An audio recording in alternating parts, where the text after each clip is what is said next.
Olá pessoal, tudo bem com vocês? Saudades das nossas aulinhas presenciais, de interagir com vocês em sala de aula, mas logo tudo isso vai passar e estaremos juntos novamente, tá bom? Assim espero, né? Muito bem, nossa aulinha de hoje será sobre nulidade, extinção e suspensão da aplicação dos tratados. A convenção, ela não fala exatamente de vícios de consentimento, né? O que ela fala, em vez de falar de condições de validade dos tratados, como acontece no nosso direito civil, ela fala de condições de nulidade. E quais são os vícios tratados na convenção? Erro, dolo, corrupção do representante do Estado e coação, exercida sobre o Estado ou seu representante. Aqui o que mais vai nos interessar é a questão dessa coação exercida sobre o Estado ou seu representante, né? É difícil de provar. Historicamente, nós temos vários casos em que isso aconteceu, e muitas vezes isso não acabou resultando em nenhum benefício para o Estado que foi coagido, justamente porque é difícil de provar, né? Mas ela importa, quando provada, na nulidade absoluta do tratado. Por quê? Né? Porque ela vai macular um dos mais importantes princípios do direito internacional público, que é o consentimento, tá certo? O erro e o dolo, por sua vez, eles já não gozam do prestígio, no âmbito do direito internacional, do prestígio que gozam no âmbito do direito civil. Por quê? Porque se entende que no direito internacional, as partes contratantes vão assinar um tratado após muita análise, com muita precaução, né? O erro, por exemplo, quando a gente vai falar em erro em direito internacional, nem se cogita falar em erro de direito, né? Porque quem você manda lá para negociar um tratado, quem vai assinar o tratado, geralmente são as autoridades do país, né? Então elas estão, via de regra, informadas profundamente a respeito das consequências desse ato.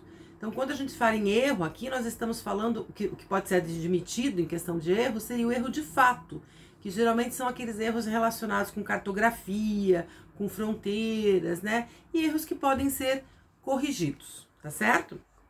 Dentro dessa esteira, fiz uma pergunta para vocês a respeito do jus cogens, né? Até me surpreendeu que ninguém mandou uma dúvida sobre isso, porque é um assunto extremamente polêmico dentro do direito internacional, aceito com muita cautela por aqueles que aceitam, né? A convenção quis trazer essa ideia, né? No artigo 53 e no artigo 64, trouxe a ideia, mas também não explicou muito bem o que ela quer dizer com essa ideia, né? Porque a convenção, nesses dois artigos, ela fala sobre norma imperativa de direito internacional geral. Ou seja, ela quer dar a ideia para nós de que existem normas de direitos internacionais, de direito internacional obrigatórias, de subordinação irrecusável por parte dos estados, né? Ou seja, o Estado tem que acatar aquela norma que foi produzida imediatamente na sua ordem jurídica. Então, as críticas me parecem óbvias, né? Porque dizem que é uma teoria totalmente hostil à questão do consentimento. Acabamos de falar um pouquinho sobre isso, né?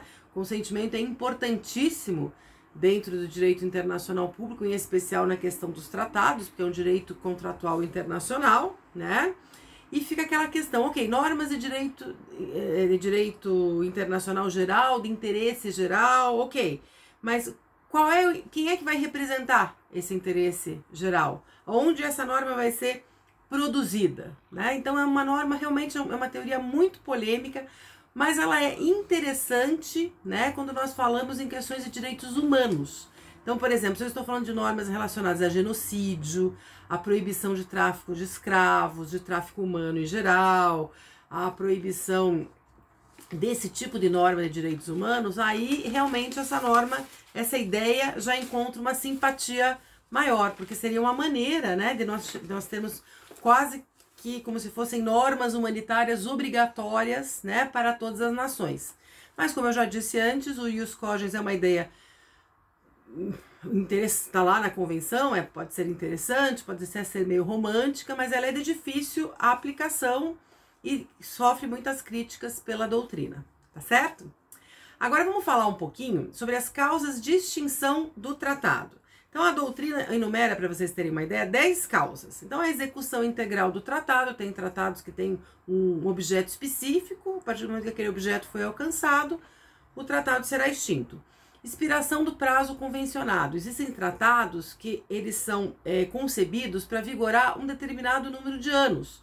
A hora que nós chegamos naquele ano final e esse tratado não é renovado, não é alongado por alguma razão, ele será extinto.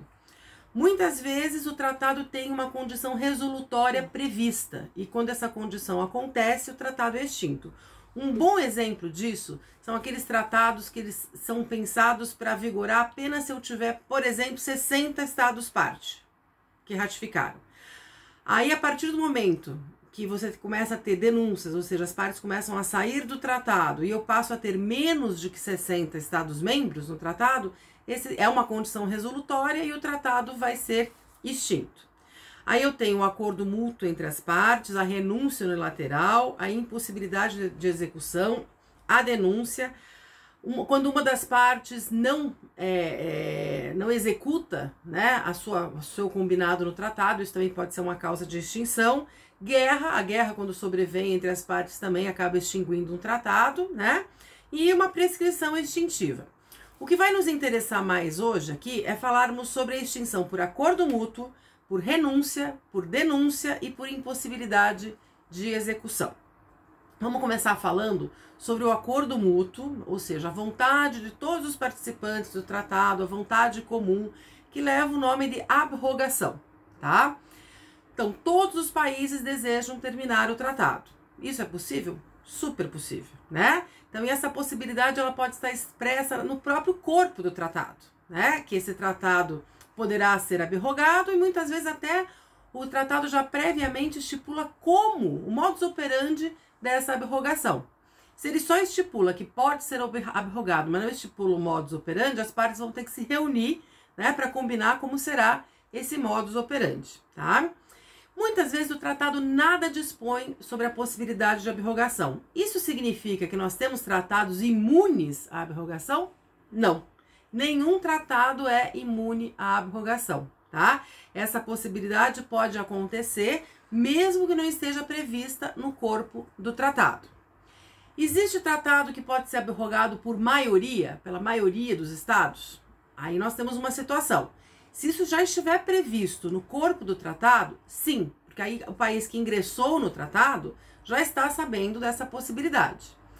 Essa ideia superveniente não é possível, né? Então, para você pensar em abrogação por maioria, ela só pode acontecer se já estiver previamente prevista no corpo do tratado e não a posteriori, tá certo? Agora vamos falar um pouquinho sobre a denúncia. Uma vez em sala de aula, eu me lembro que algum de vocês me perguntou: professora, entrou no tratado, pode sair do tratado depois, se quiser? Pode, né? E o nome dessa retirada unilateral do tratado por parte de algum estado chama-se denúncia, tá? Então, é uma vontade unilateral do estado de se retirar do tratado e de seu âmbito jurídico, tá? E o interessante aqui é que alguém pode me perguntar: professora, tem tratado imune à denúncia? Mais ou menos, porque, né, a gente quer entender que os tratados de direitos humanos, em função do seu elevado valor social e humano, eles são imunes à denúncia, né? Para que a gente consiga dar uma segurança jurídica aos estados, e à população dos estados em especial, nessa seara, tá? Como é que funciona? Qual é o modus operandi da denúncia? Então, o estado que deseja se retirar, ele vai notificar por escrito, tá, os outros estados. Se é um tratado bilateral, é muito simples, você vai notificar o outro estado.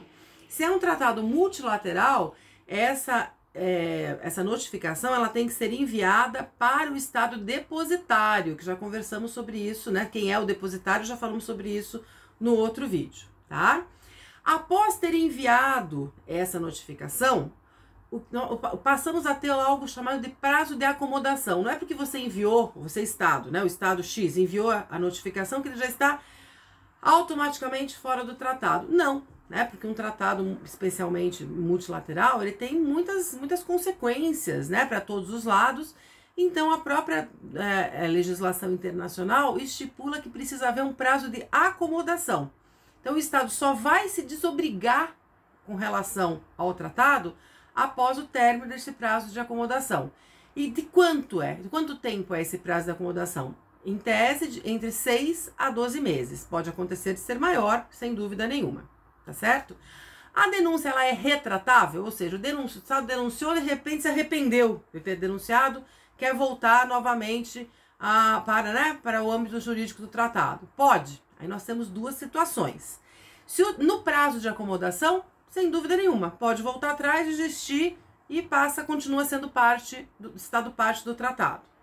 Mas se já passou esse prazo de acomodação, a situação fica um pouco mais complicada. Se o tratado é bilateral, o tratado já foi extinto, né? Via de regra, automaticamente. Então você vai ter que recontratar aquele tratado com aquela outra parte. Se o tratado é multilateral, a única possibilidade de se retornar ao âmbito jurídico do tratado é mediante a adesão. E aí a gente precisa saber se o tratado estará ou não aberto para a adesão. Tá certo? Quando eu perguntei para vocês, qual é a diferença de denúncia para renúncia, eu fiz essa pergunta de propósito.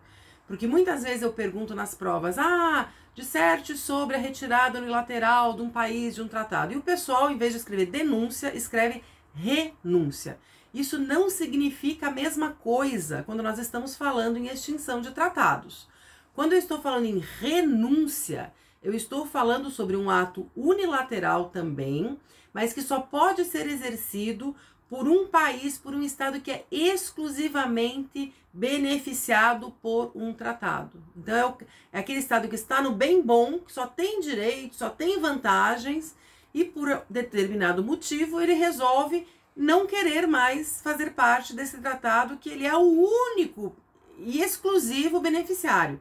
Então ele está denunciando? Não, ele está renunciando, porque ele está renunciando os direitos, né, que ele está oferindo naquele tratado. E a denúncia é retirada unilateral, independente de qual seja a situação do Estado dentro daquele tratado. Pode até apenas ser por uma questão política, né, entre outras tantas possíveis, tá certo? Então, denúncia e renúncia, quando estamos falando de extinção de tratados, apesar de serem vocábulos muito próximos, não significam a mesma coisa, tá bom?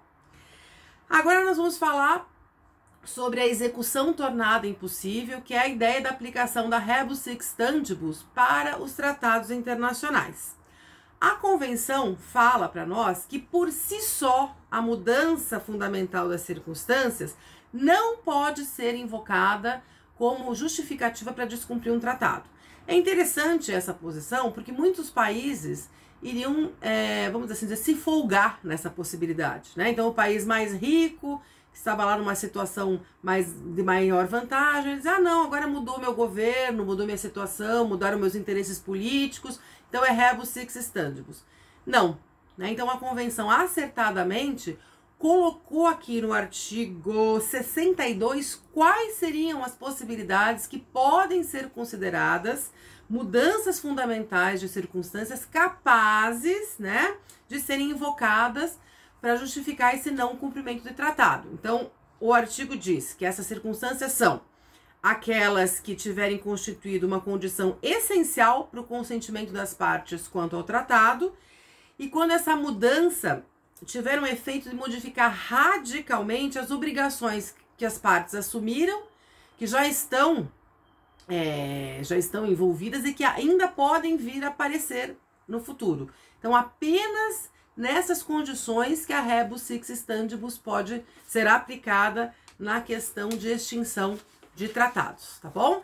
Eu espero que eu tenha ficado claro, espero que eu tenha respondido as dúvidas de vocês, estou à disposição, vocês sabem que podem entrar em contato comigo sempre que quiserem, pelo WhatsApp, pelo e-mail, tá bom? E a nossa próxima aula da segunda-feira eu vou enviar para vocês, não em formato de pesquisa, será no formato de aula para estudo, tá certo? Conforme eu já conversei com vocês via representante de turma.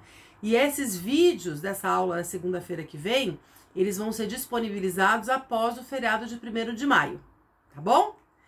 Foi muito bom estar aqui com vocês, estou com saudades, um beijo e fiquem com Deus. Tchau!